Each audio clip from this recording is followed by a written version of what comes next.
Zoom, so we want to go ahead and get started. This is Megan Cadell with CFILC, and you're here for the IHSS In-Home Supportive Series, Advocacy and Organizing Series. This is part 4.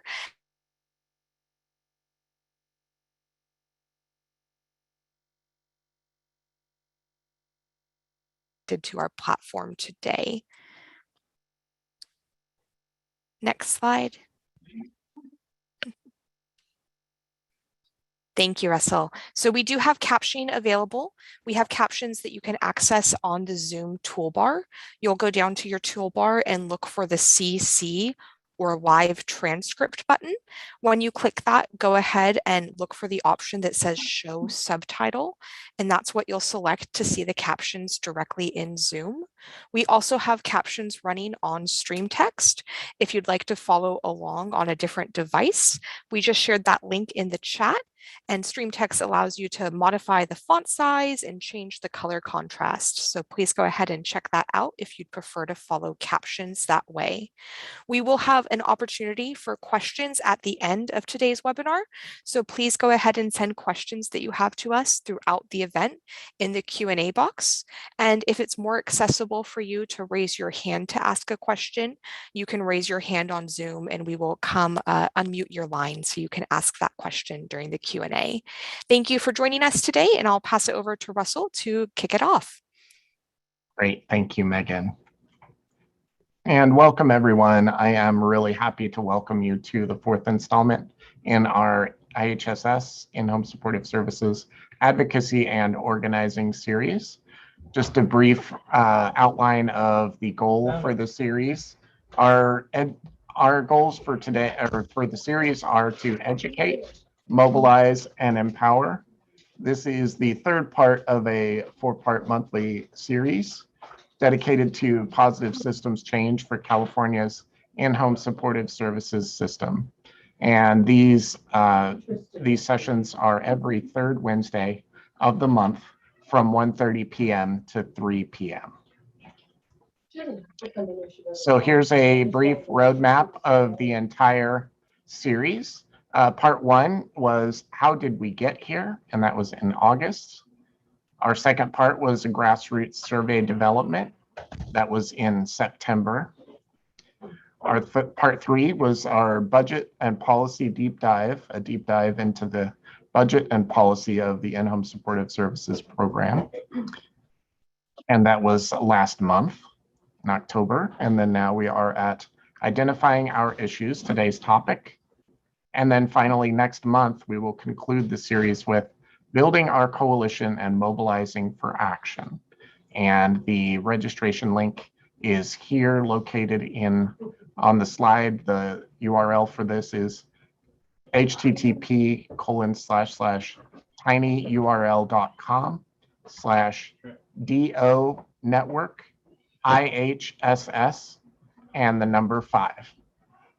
And we'll be placing those in chat toward the end of our session today. Part 4, identifying our issues. Our goals for today's webinar is to review the results from the Do Network and Hand in Hand IHSS Consumer and Provider Survey. And then also identify additional outreach targets. Our survey that we have collectively put together currently has a very heavy weight toward a certain geographic region, and we'll talk about that as we get into results today. But we'd like to keep it open and continue collecting results as we move forward. All right, thank you. Okay, now I will go over to our SurveyMonkey results, and you will be able to see these in live time. So we will walk through what we have collected so far. And so far we've received 124 responses to this. So there is a kind of a snapshot. We'd like to extend the opportunity for folks to participate in this survey. And again, we will be giving these out at the end of the presentation today. So I'd like to walk through just some simple statistics that we have right now, there are definitely patterns emerging already. So the first piece of data that we have is a gender breakdown. And out of the respondents, we can see that there is a predominantly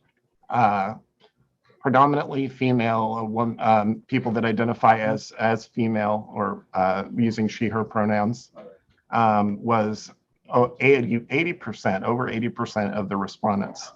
So that is a very healthy number. We've always known that the IHSS program has been heavily weighted in that way. But that's a, I think, very telling statistic that is in line with what we see in the actual program use. We also see that there is a fairly heavy number of folks that identify as Hispanic or Latinx. And then finally, we also asked a racial identity question, and this one was, the options here are white, Asian, Black or African American, Native Hawaiian, or American Indian. And as you can see, the overwhelming response here was white. That probably has a lot to do with some of the digital literacy gap. There is also a very large number of Black or African American respondents as well, and some Asian, and a fairly high percentage of American Indian. And I can give you, I'm going to give a little bit more data on some of these, and this one I think is particularly interesting.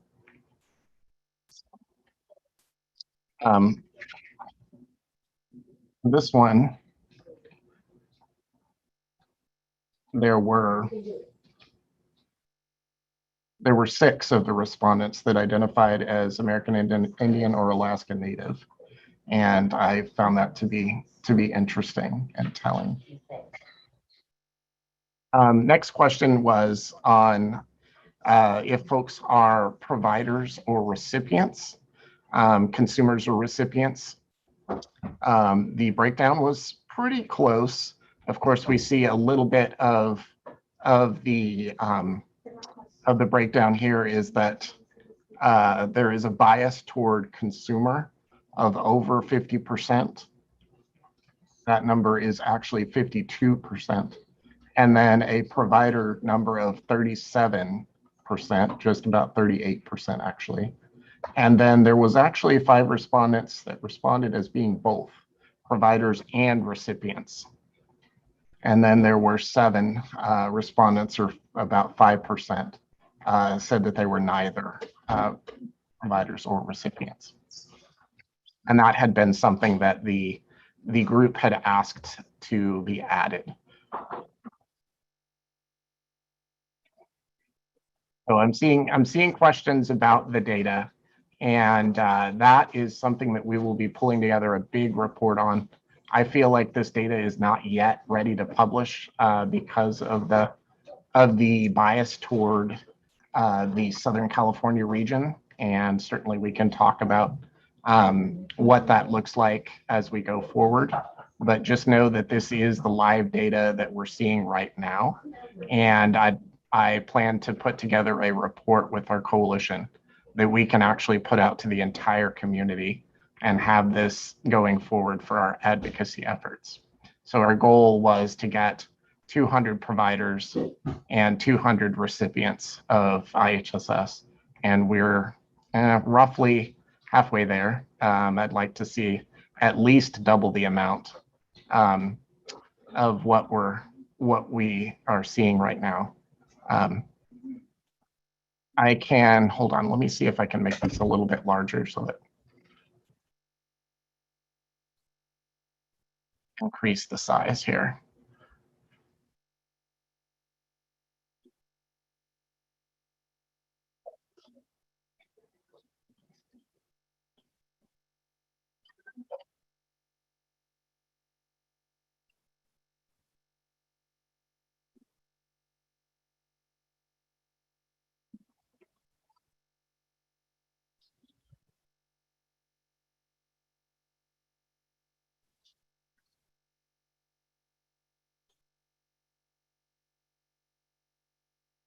Is that more visible? That should be more visible for everyone.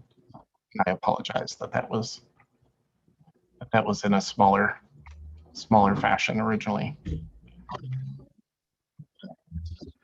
All right. So next we have I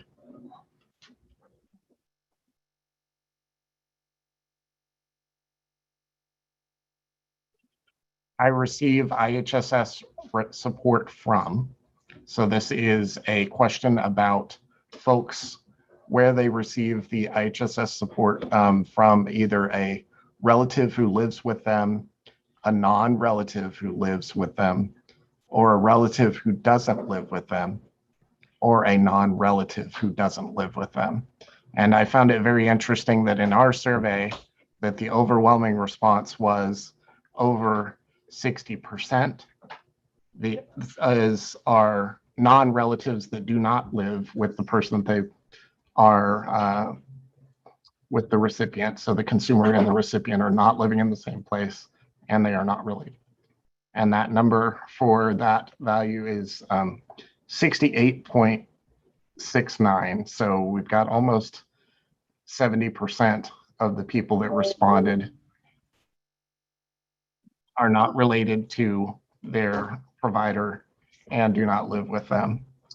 However, we noticed that the second most highest is the relative who lives with me, and that is 22%. And that tracks in line with what we know about the program. The program has a very, very big bias toward people who live with their provider family members that are able to provide care for a family member.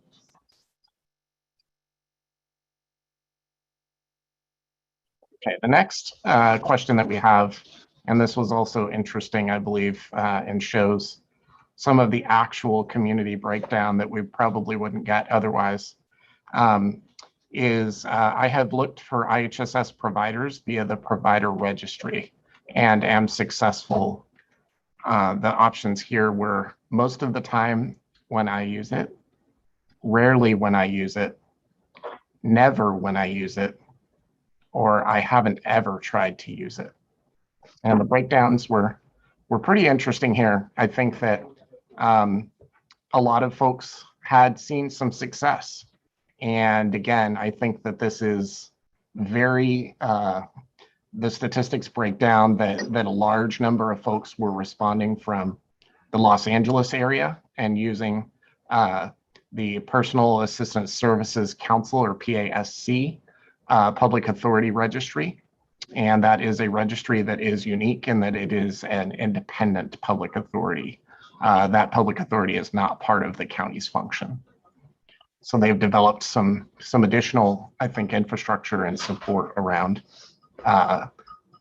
pairing people and getting their registries put together and training. So the second most common was rarely when I've used it. So that breakdown right there was really almost very even. And the percentages there were 32% said that they found it successful when they use it, or 34 respondents, and 31% or 33 respondents, so just one less, said rarely when I've used it. But then we dropped down to 10%, or 10% that said never when I've used it. So that was actually 10 respondents. And then finally, another large category was, I haven't ever tried to use my county's IHSS provider registry. And that was actually 26% or 28 respondents.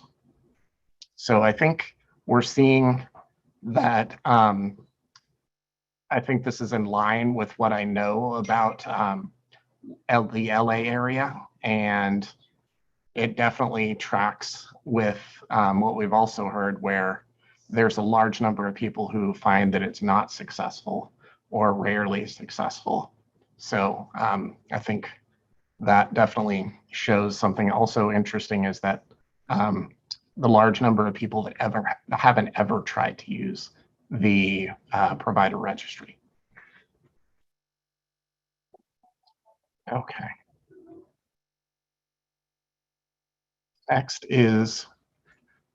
Next question is, where do you look for providers? And this is a list here, and I'm just going to quickly go over some that came out as being very interesting. There was a lot of reaching out to friends and social connections. There were also several mentions of Craigslist or other online methods. There was a local schools response. And then there was someone who gave a detailed answer of, I looked for temporary providers during my current provider's surgery. I was unable to find someone using it. And luckily my neighbor found someone for me. So that was someone who had a struggle at a certain time during their main provider's inability. So there were actually a couple of people that actually said neighbors. Someone I trust, recommendations from neighbors, yes, from registry list, only through the council, IHSS online and phone.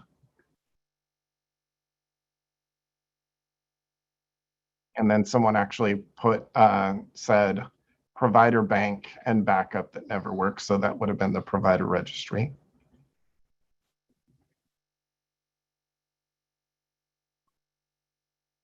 And someone who assisted someone with using the registry. They were previously a family provider. And there's someone who's used a variety of approaches. It looks like primarily online and also word of mouth.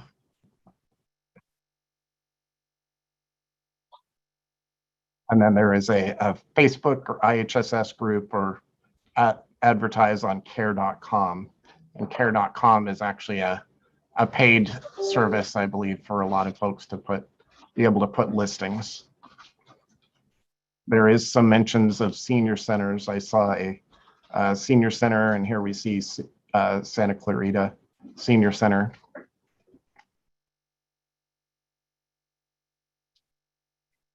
And then we see, okay, so someone who has been assigned hours, but has not selected a provider, social worker from Jewish Family Service, who will help me find the right fit. So connecting with additional services and other providers as part of a plan for finding a provider. And then there's folks that actually, there's one person that responded, I am not aware of where to look. And I think that is something that some people do experience. And then there's through the list provided me online, but no one ever calls me back. So that's, again, I think a registry failure. Acquaintances in the registry, friends, neighbors, Nextdoor app, and by Avena Healthcare. So there is a third party reference and connection to provider. And someone uses the word of mouth, but mostly through the registry. Also use MSSP social worker for referrals. So that's the connected program to the IHSS program. They have a social worker who is assisting them with navigating. And then friends and Craigslist and word of mouth Facebook. So the next question that we had here, and this was something that we really wanted to focus on, was the backup provider system. So counties are currently required to have an IHSS backup provider system in place. And As you can see here, though, most folks have not tried to use it. It's over 70% have not tried to use that backup system. And that is far and away the most highest response rate. 5% tried to access the backup service with some success or with success. So that was 6 respondents total. And then the next response was, I have tried to access the backup IHSS service with some success. So those are people that are somewhat successful, and that was 4. And then finally, I have tried to access the backup IHSS service, but it wasn't successful. This is the second highest group with a total of 19 or 18% of the respondents. And then next was our,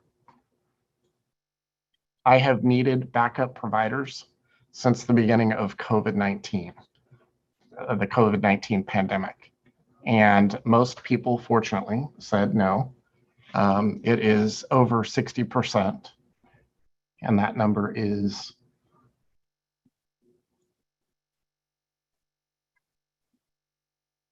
is 71 respondents, or 66.9%.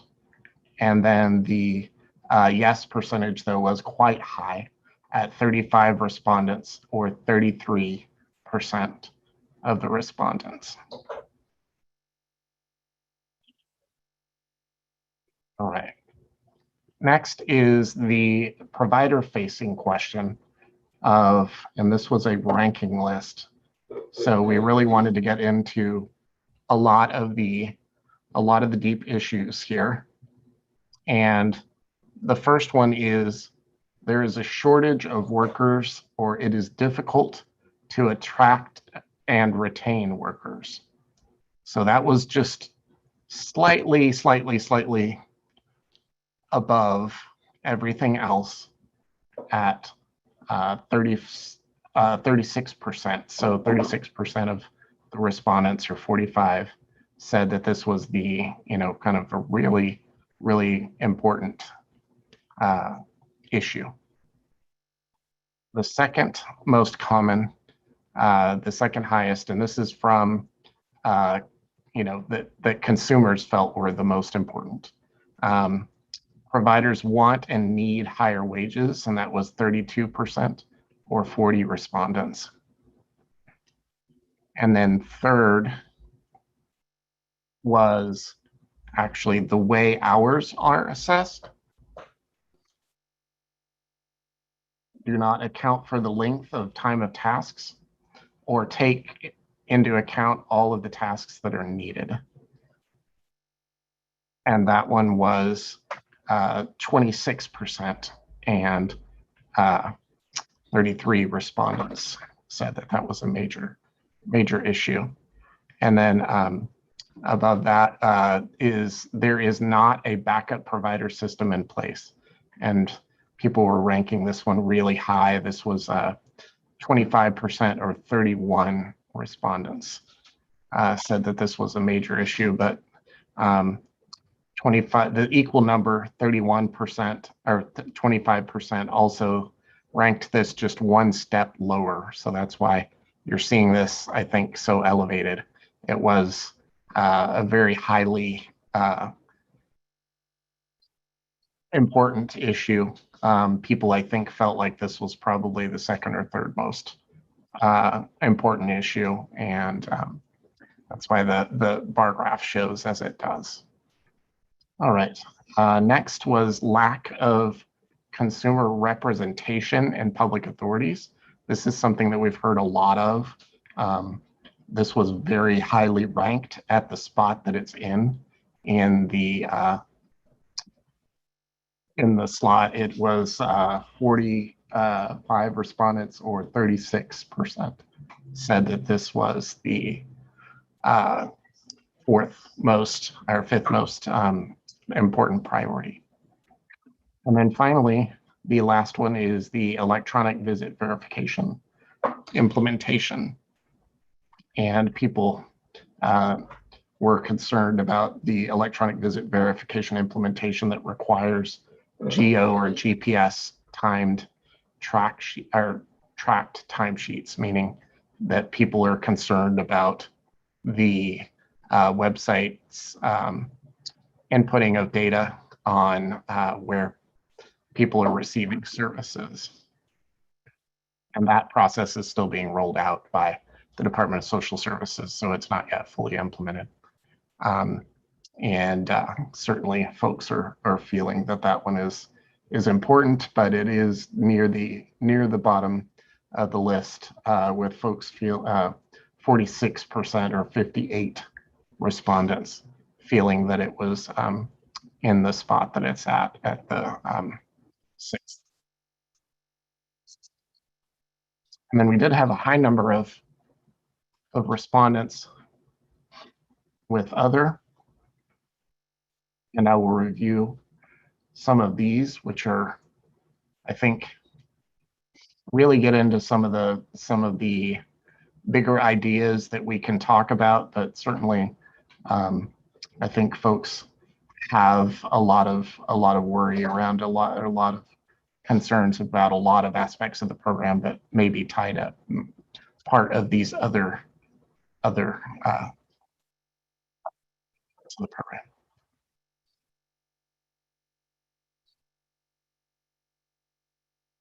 Okay, first of all,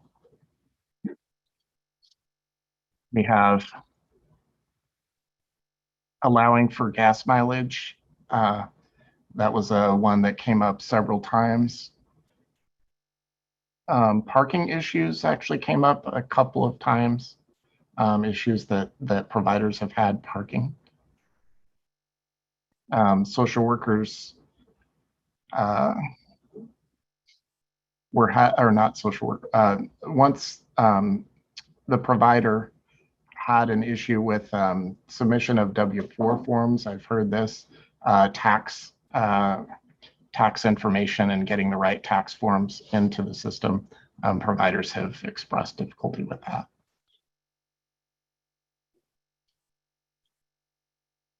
And I see one here from a recipient who can't find a provider, and one said that that their provider quit with no notice, so couldn't find a provider and that theirs quit without notice. There is several folks saying that there should be some additional noticer or some sort of support around folks leaving or not being available.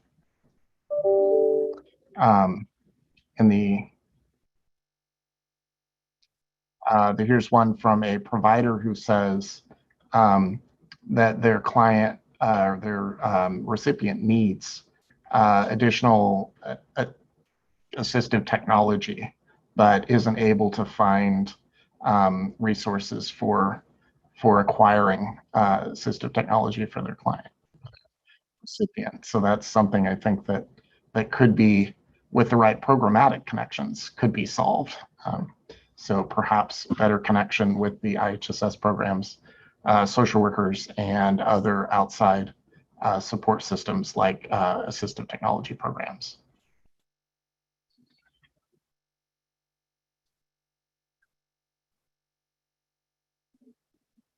And then there's several mentions of lack of training and understanding of the assessment process.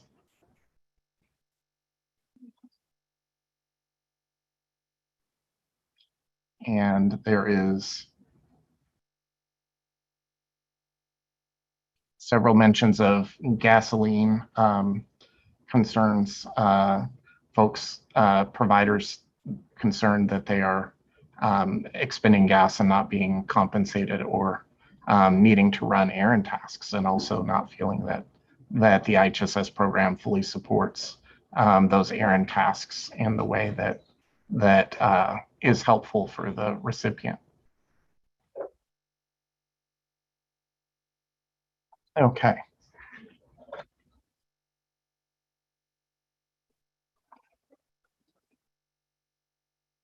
All right. Next is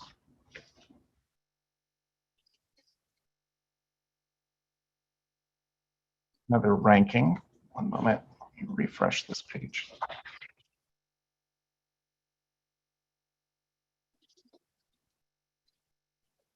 And I apologize, this one is difficult because of the nature of the question. So I'm going to read the responses here, and then here is the visual of the graph, though.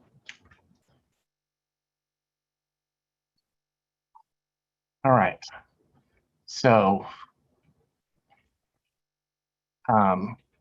with rank from 1 to 12, with 1 being your highest and 12 being the lowest, the improvements to IHSS that you feel are most important, and this is from the provider side.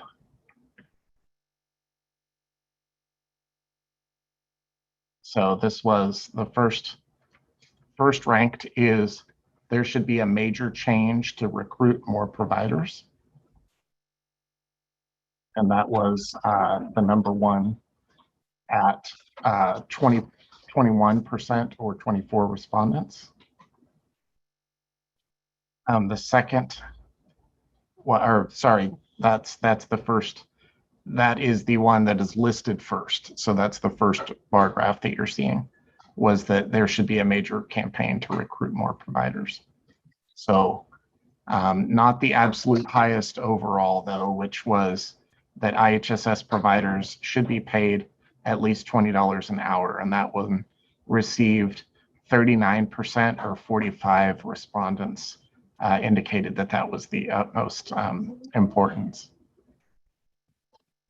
And then the third response was there should be higher wages for supporting providers for people with a high level of hours, 196 hours and greater.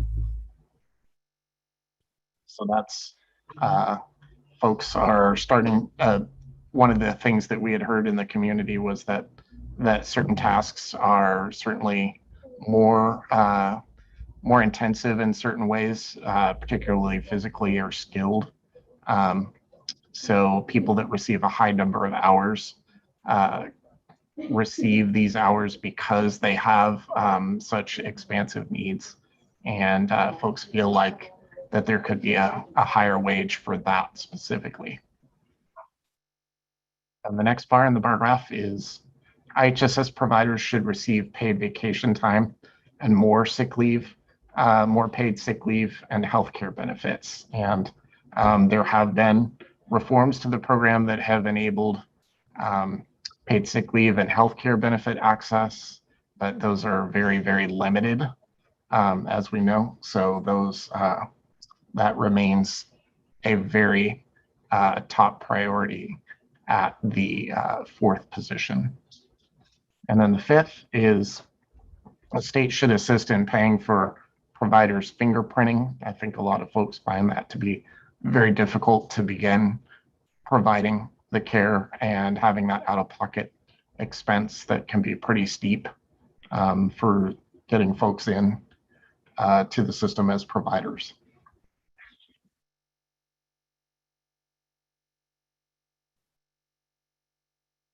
And IHSS providers should continue to be paid for providing services to their recipients while they're in the hospital. This also is something that I think comes up for a lot of recipients. It's a difficult aspect of the program where providers are not able to claim hours or receive pay for time that recipients are in the hospital. So that can create a really difficult situation, much like it would for a recipient to lose a provider or to have a provider who's unavailable due to sickness. So that is a really, I think, a difficulty that we can try to work on as well. Next, there should be an easy an accessible way to navigate a working provider system for when a provider is not available. That one ranked right about in the middle. And then there should be a more realistic hours assessment that accounts for how long tasks actually take. For example, doing laundry. That is, I think, a very difficult situation that a lot of providers find themselves in, where tasks are taking longer than the allotted time. The notice of action that recipients receive has kind of an average metric, but certain people, depending on their situation, require more, far more than what can be allocated for certain tasks using the current system. And also high up was create a simpler provider enrollment process. I think we've heard from a lot of community that there is a real difficulty around getting enrolled in the process, particularly around COVID. And as we dig deep into this, we definitely want to get some of these, I think, experience stories about hearing what it's like to be a provider, to be enrolled, particularly now that enrollment processes are not perhaps in person. Okay, and then finally, the last two are Revamp. That this was a request that a community member had to add this. In general, revamp the philosophy of IHSS so it is about a person's own goals, similar to the Developmental Services Self-Determination Program approach, and supports a person's thriving. And for those of you that are unfamiliar, self-determination is a very powerful program that allows the program participants to set their goals and receive support in achieving them. And this has never been a direct aspect of IHSS. However, IHSS is unique in that it is the only program that is controlled by the recipient of service. So the recipient of service is able to dictate who provides the care, who they are hiring as provider. And then finally, make all IHSS public authorities independent agencies, not part of the counties, so they can help negotiate between county providers and consumers, between the county providers and consumers. And I think that that's something that we've seen that is very successful in some places. However, there are many places where it is not the case.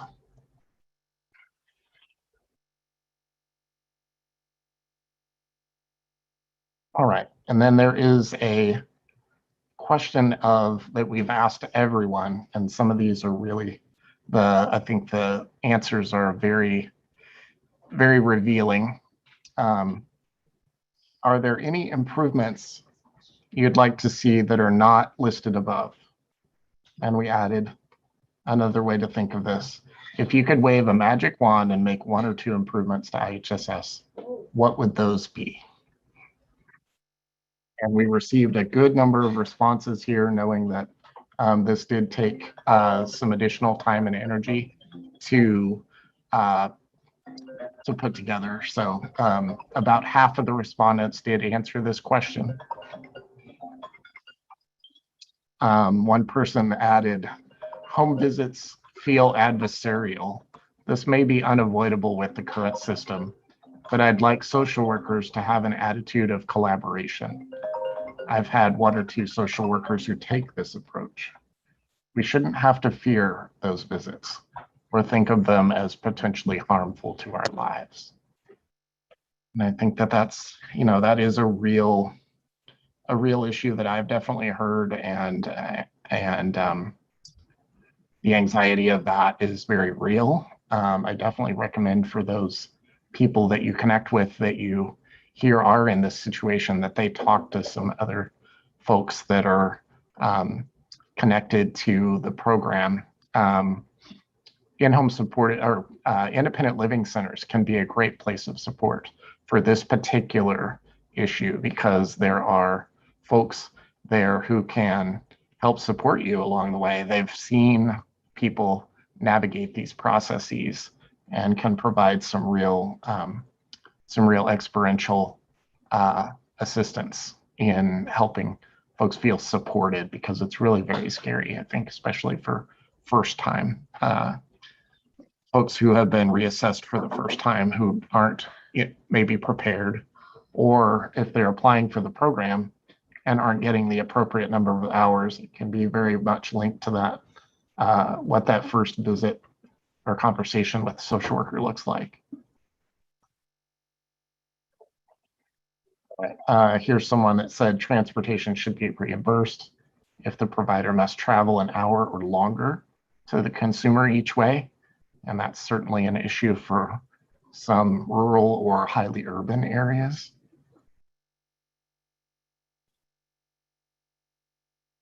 Someone added higher wage with mandatory raises every so often, like normal jobs, and not having to fight for a 60-cent raise every 10 years.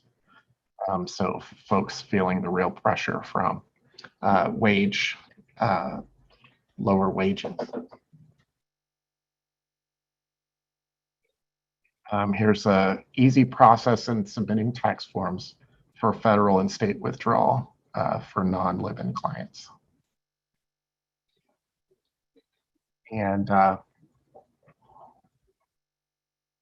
here's one that simply says to send out a provider list to the client so I can find someone to help me. So that's someone who's not yet even receiving connection to their public authority advisory or public authority registry list.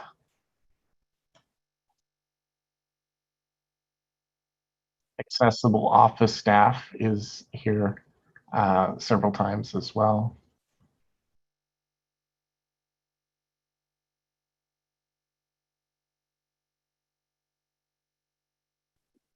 Someone said actually put more intense background checks.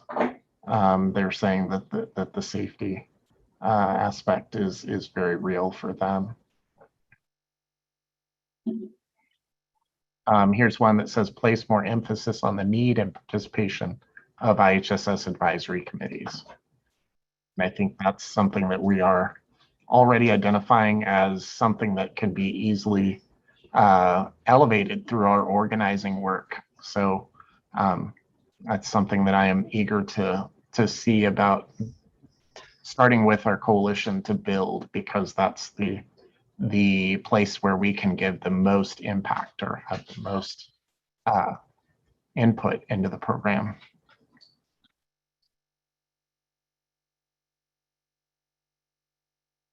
So there's several mentions of COVID here, and a lot of these are kind of on various sides of this issue, I'll be honest. And I think we're seeing that one of the things, again, because this is such a unique program and that it is led by consumers who have their own wishes and desires and how they are receiving providers. I've seen one that was very much for kind of mandated COVID vaccination, which is going to be the case.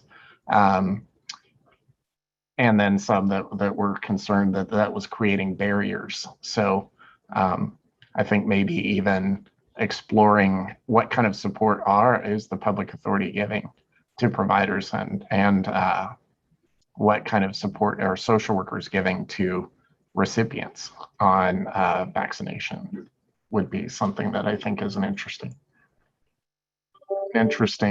conversation. Here's one that says, allow for overtime. Sometimes it's necessary.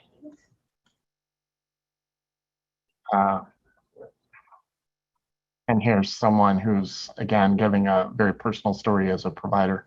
I practically live at the consumer's apartment. It would be great to get some sort of partial credit. Uh, and someone, clearly someone who is going above and beyond care. And I think that we're hearing that in the community as well. Here's someone who says that HSS urgent services, and I'm guessing they mean their emergency backup, should be using providers to work temporary with another consumer. Right. So this person is basically saying again that the hospital situation. So when a recipient is hospitalized, that there's not any kind of connection for that provider to be able to receive another recipient during that time. So perhaps looking at connecting them with the backup registries and making sure that they're prioritized for the backup registry.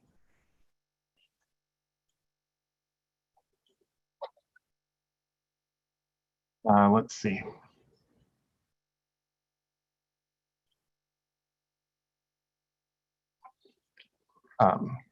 Here's someone who says funding for the program should be permanent and never cut. I live in fear of funding reductions. That's definitely a very real fear, I believe, that a lot of IHSS recipients have. The battle for keeping the program that we have is ongoing, and fortunately, we've now won a major victory in that the 7% reduction in hours, that is no longer a looming cut, but certainly a very real threat going forward. In the past, we've had to fight these battles, and we do expect that at some point when budget hard times come, that IHSS is often looked at as one of the first to be kind of downsized or attacked, honestly. Provide enough gloves, masks, and cleaning supplies for every month. So that's a person that's feeling like that there's not enough support around PPE in the IHSS program. Starting a provider takes too long. I think that that's something that we've heard many places, is that the process of getting a new provider, getting them enrolled, takes too long, and often that can go both ways. For the provider, it's very difficult because even though you're technically allowed to start claiming hours as soon as you are working, but on the flip side of that, there are many providers who have been perhaps burned by that or simply can't wait to be paid. Let's see, there should be, there's some mentions of certification for caregivers. And during that time that there could be pay compensation. There should be a level of work that the state and the county monitors for those who might not be able to request. And providers should be able to achieve greater levels of certification and be able to earn more per hour.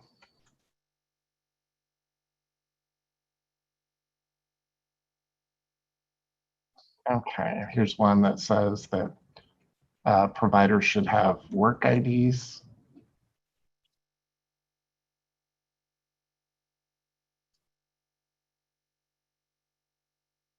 Incentives to providers so that the consumer is not penalized for living in a particular area.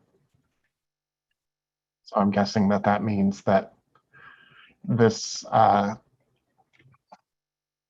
this provider or this recipient or provider is having trouble just because they're in a specific area.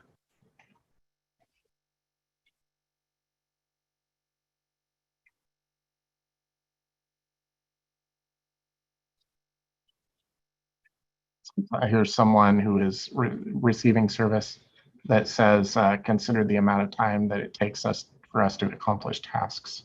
That sometimes providers need to help with tasks such as helping folks remember how to do normal daily tasks.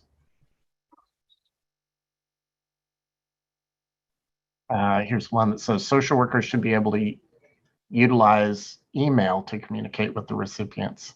It is very hard to reach them by phone, and then nothing is in writing when it is over the phone.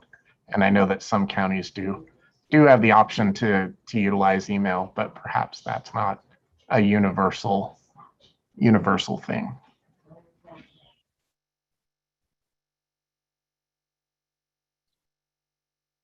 There's one that simply says, make everything on that list a priority.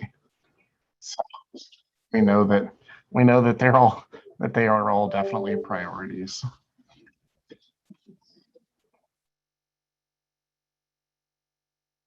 When you call and speak to a person,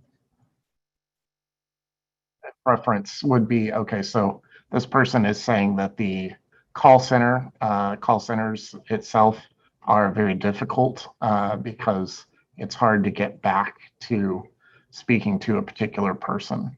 And that's the organization of the IHSS program, probably referring to social workers. So folks are not feeling directly connected to their social worker.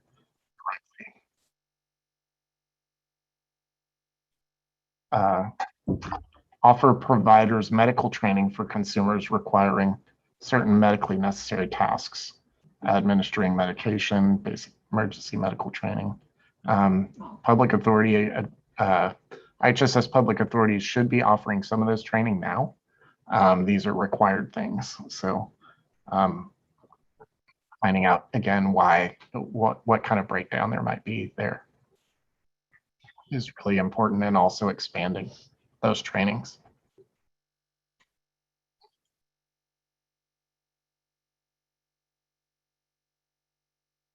All right, and then there's length of time for pay is definitely an issue. Folks are saying that that direct deposit has not improved the amount of time to get paid in their area.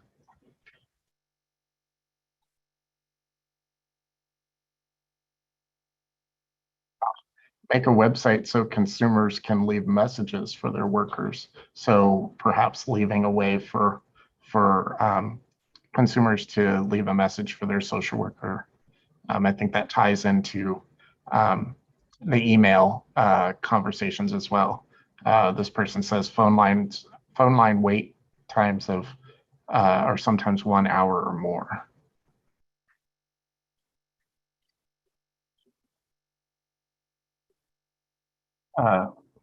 Improve the existing structure for consumers who need help full time. Make a separate flexible system for folks who need just a little help, where they can get a stipend out to send out for laundry.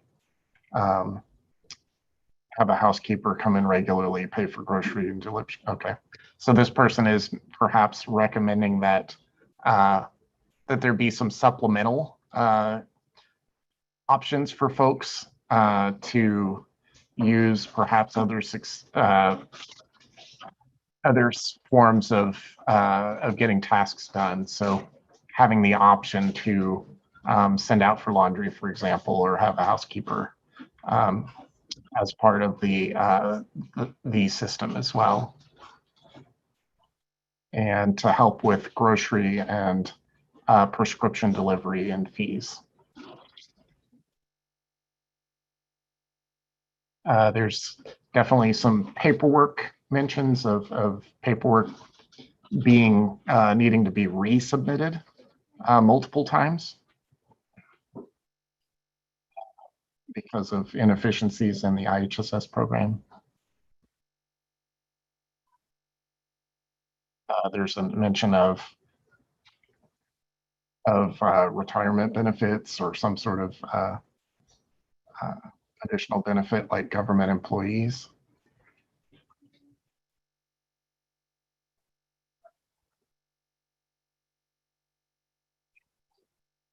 Actually, someone that says more insight from social workers and additional visits would be helpful.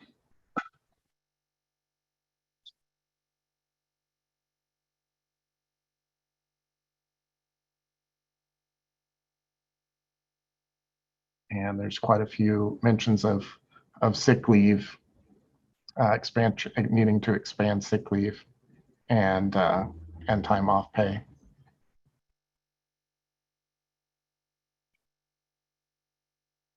And people are saying that they would prefer to receive their recipient lists from the public authority via email.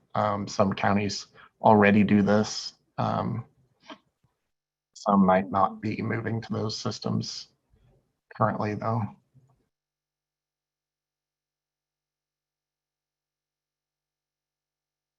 Here's someone who says the tasks covered by IHSS are so limited in comparison to what disabled people actually need to have a decent quality of life. And I think that that goes along with kind of the priority question of the philosophy of IHSS and kind of a larger picture of self-determination.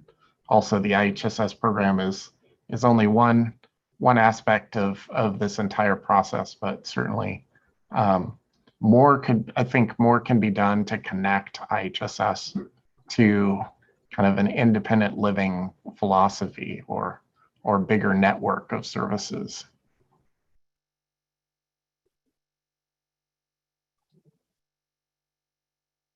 And then there's several mentions of difficult to rank because they are all critical, which I think goes back to the person who said that they were all priorities. All right.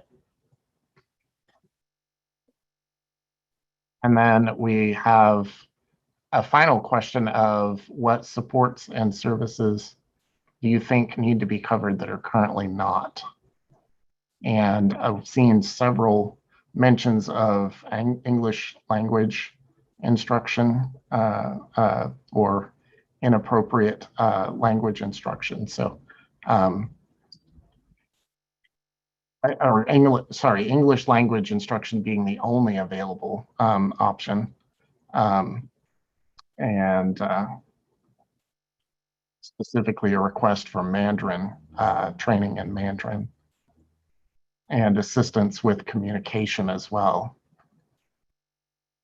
So folks are not feeling supported in being able to communicate with their recipient or their provider.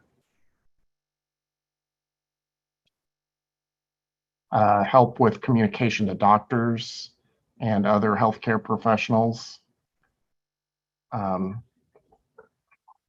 This person says that speaking, writing, and making phone calls are physically painful. So additional support, I think, around, again, communication support, probably maybe even using some assistive technology.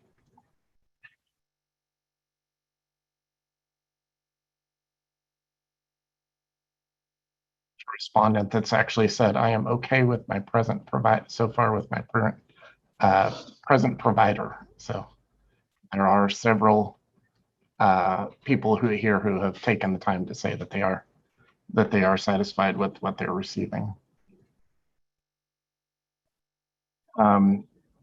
Transportation for both the consumer, or with both consumer and to consumer. So meaning that this person feels like there should be, that there needs to be more support here on allowing for transportation both to and from, and paid lunch while on duty. And providers need more and better options for healthcare insurance, even if we need to pay a little extra.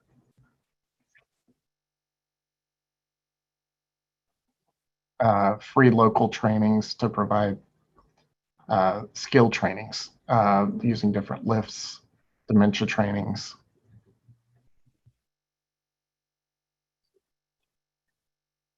Mileage for gas. 1 week's additional supply of controlled meds and to-go bags for recipients who need to evacuate. So what we're hearing here is emergency preparedness is a need.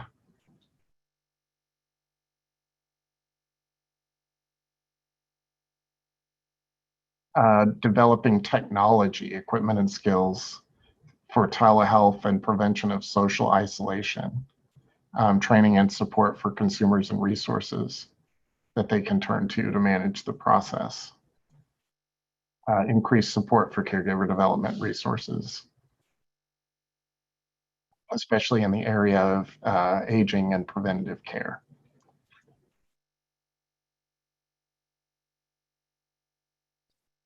And a lot of several mentions of mobility related services and transport or assistance to and from medical appointments, support during medical appointments. And a couple of mentions of safety, both in the home and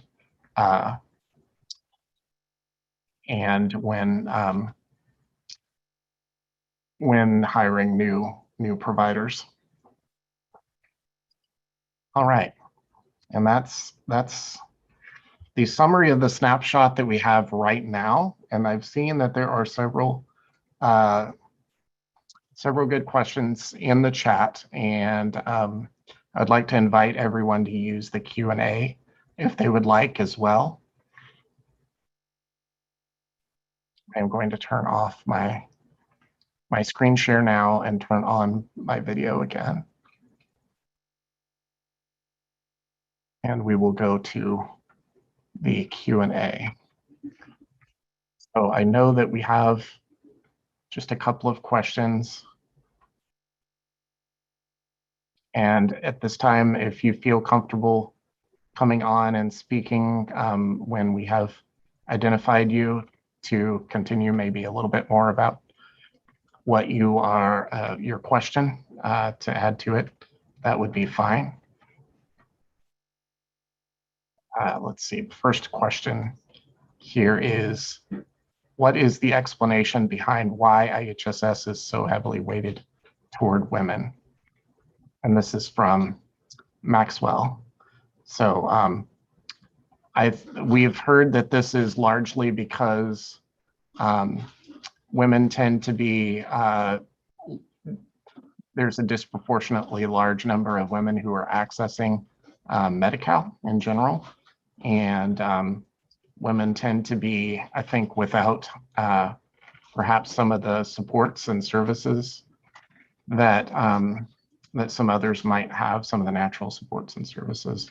So certainly also, I think poverty statistics play a role. There are more women that are in the demographic of needing access to programs like IHSS through Medi-Cal because they were dependent on, on someone else or not receiving an income that was comparable. So there's a lot of, I think, deeper societal reasons why women are heavily skewed that direction.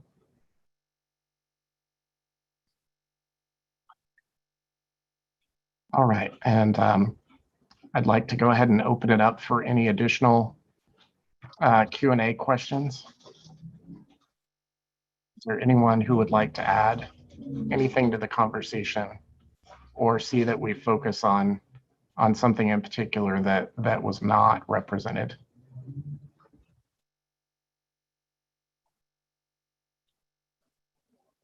Feel free to add your Q&A, your questions to the Q&A box, or send a message in the chat if that's more accessible. You may also use the raise hand function if that's the most accessible method for you as well.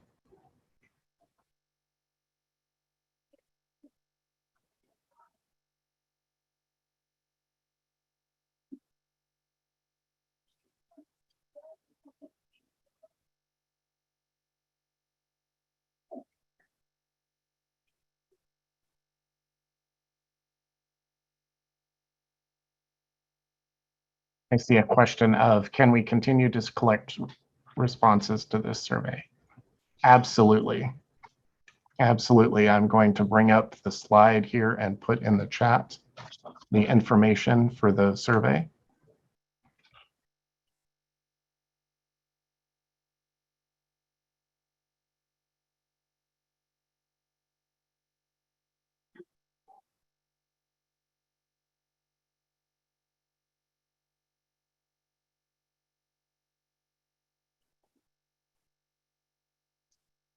Here is the provider survey in both English and Spanish.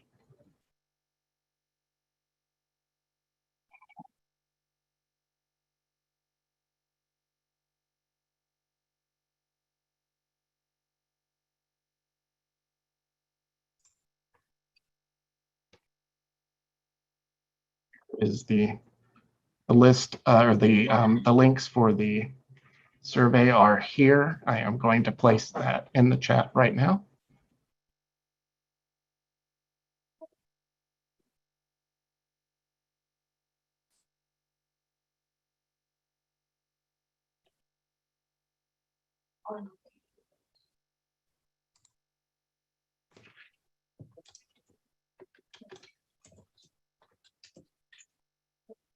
So there is the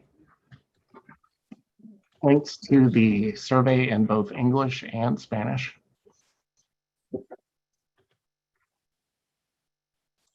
And following this meeting, we will be providing these links and also a invitation that you can send out to your networks or your communities. We encourage you to have a personal conversation about them with the people that you're sending them to too, because these are, we are really trying to get good, deep information about the people that are receiving these services. And we want providers and recipients that have the ability to share those experiences.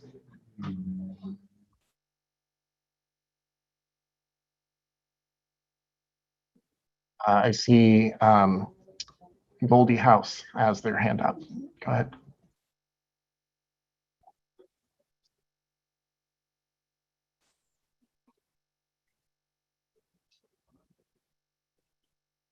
Go ahead, Goldie.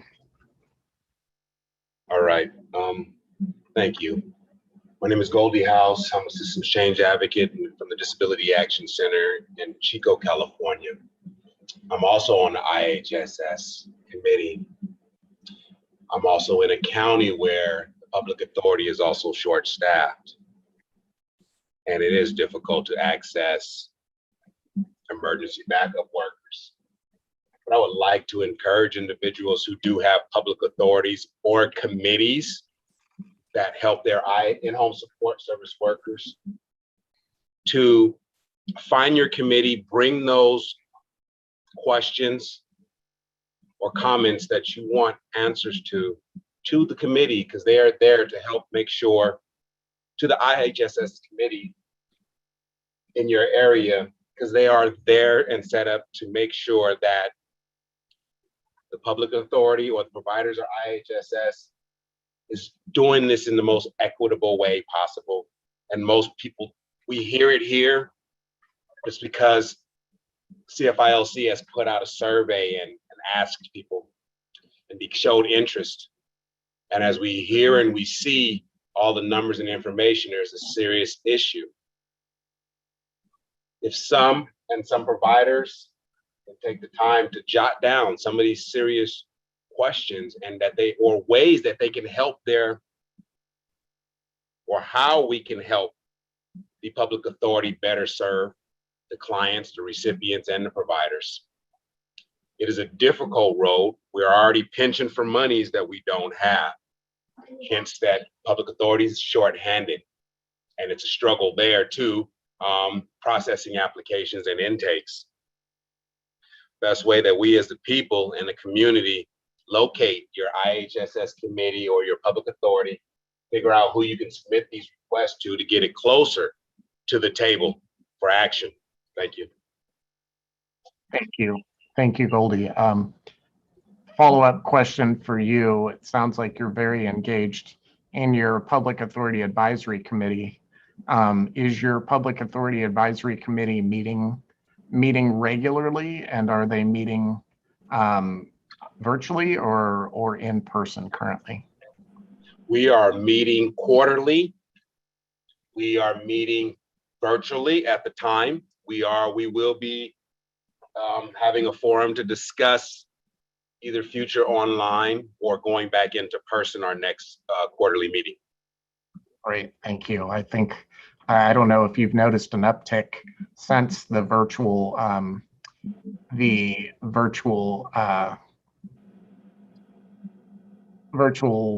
meetings, but I'm assuming that probably participation is higher if, again, they were adequately sharing the information about the Public Authority Advisory Committees. Yes, that is the big thing about these platforms and being there. The community and all the providers, all the IHSS committee, it's a public meeting. It's your service. Find out when your IHSS committee meetings happen. Figure out how to get that login to that meeting wherever the platform is, so that you can put yourself in there. In our area, we do blast it on Facebook when we have them coming up. We put it out on flyers and Facebook, so that we want the community's input if it's possible. But we just got to get more people to step up so we can hear actually what's going on outside the box that we're just closed into. Sheila. One moment. Sheila, you may speak. Yep. You can unmute. Hang on a minute. My remote control was far away from my speaker. I came in late and I apologize, but what I wanted to know is, so what's next? Now you have a bar graph that's showing all the questions and how things are starting to fall, and shame on me, I need to send out to all my people, I haven't yet. And for full transparency, I gave input to making this survey as one of many. But anyway, what next? And the other thing I wanted to say as a follow-up to Goldie's comment is that sometimes it's hard to find the information for the virtual meetings for the public authorities. And what I am doing for our county, and that's Alameda, is I go and I find the agenda and I make it the Zoom link out and I send it everywhere. So we're trying to get more involvement here too. Yeah, thank you. Thank you, Sheila. That's definitely something that we've heard a lot of, is that finding the information itself is a real challenge. That is something that we definitely know can change.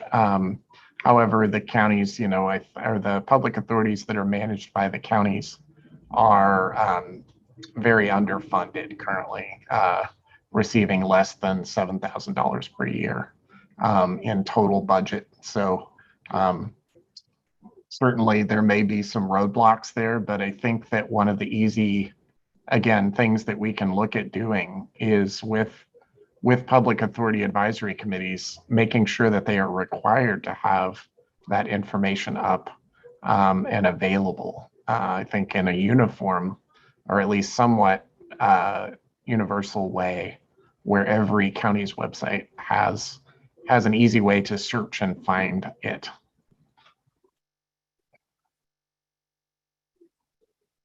I also see Sumitra says IHSS has devolved in the past 10 years. The consumer recipient, who used to be the employer of record, is not relegated to non-status. So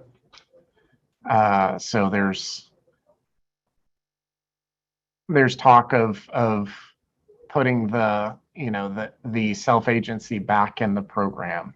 And I think that we can do that as much as we need it. We also have to be actively participating in that process, right? And I think one of the ways that we get there is to push for more accountability.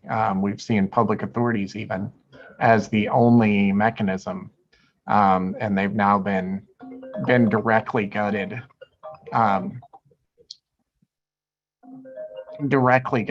And I think that one of the things that we hear the most is that this program is, so important because it is self-directed, but we can't sit back and allow the program to have all of that taken away too.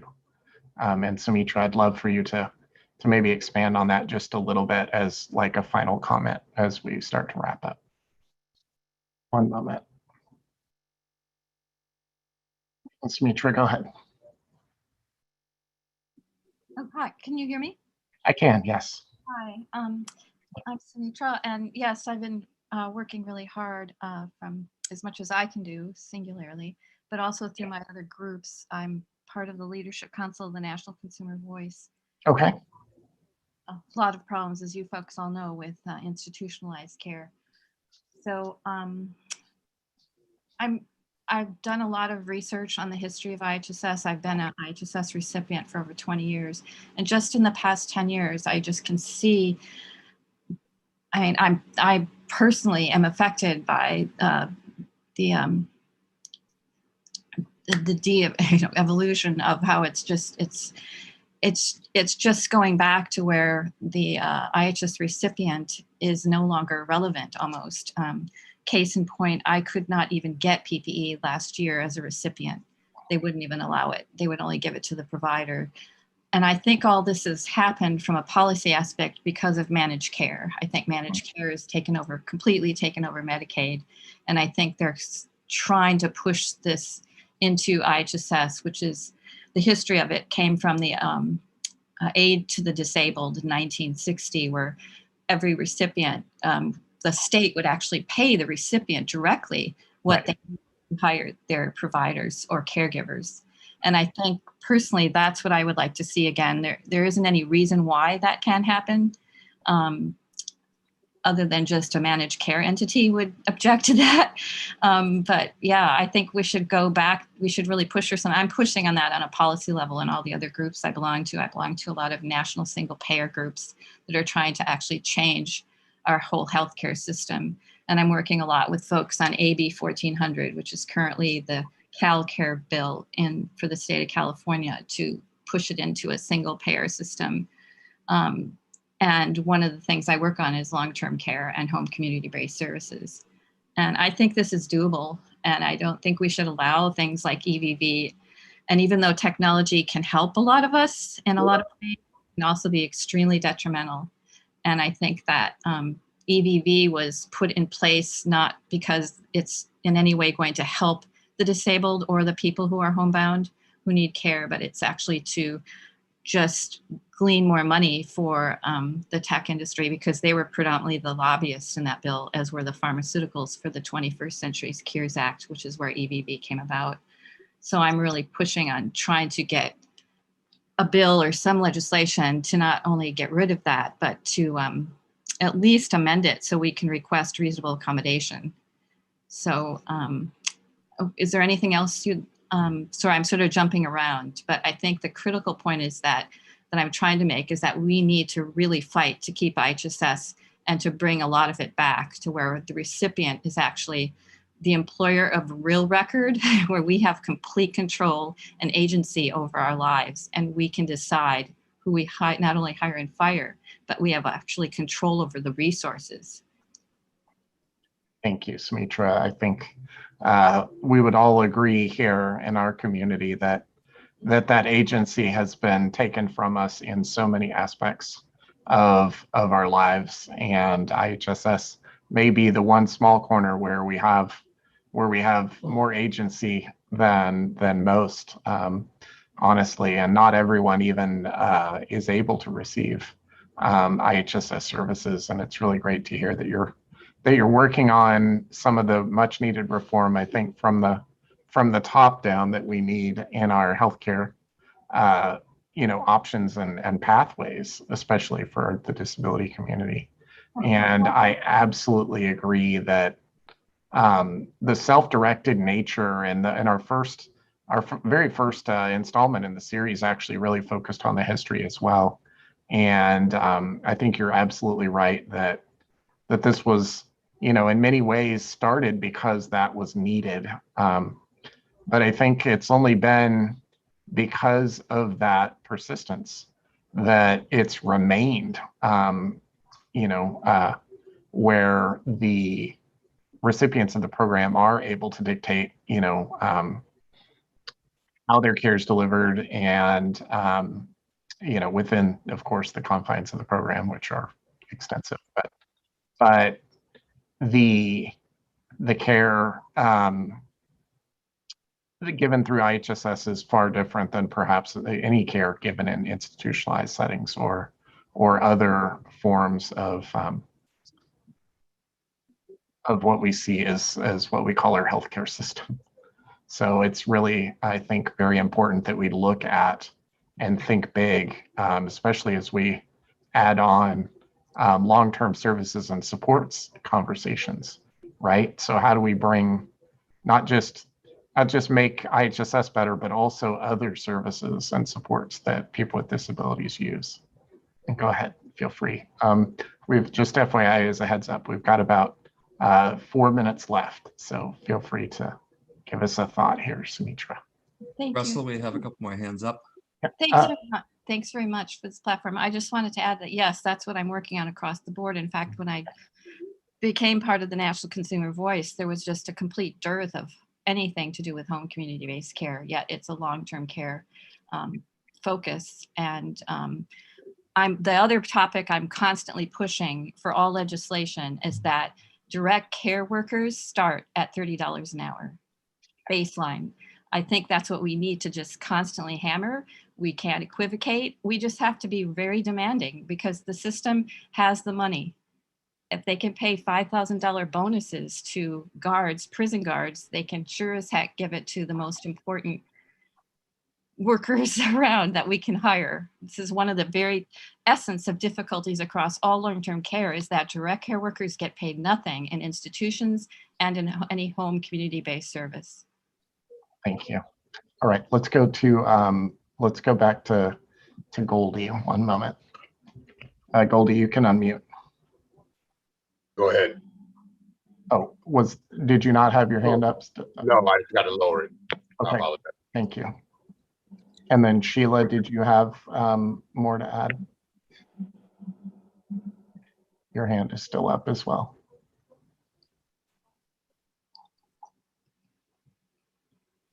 I think that may have been a hand raise that remained up. Is there anyone else that would like to add or offer anything to the conversation or any questions?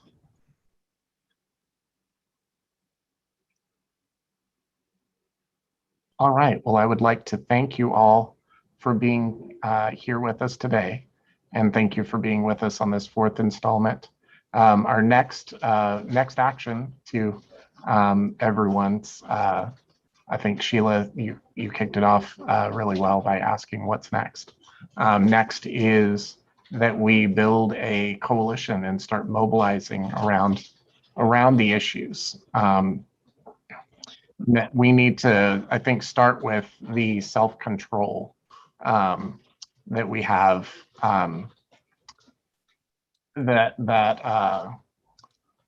that consumer control is so important, and working to strengthen the public authority advisory committees are one mechanism that we can start with, I think, right away. So our next installment will focus on organizing and how we can build this coalition that we will need to win reforms.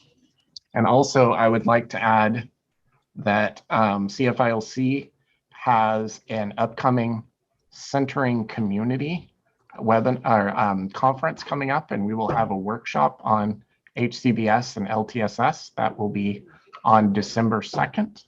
And you can find information about that upcoming conference at the following link I will be placing in the chat.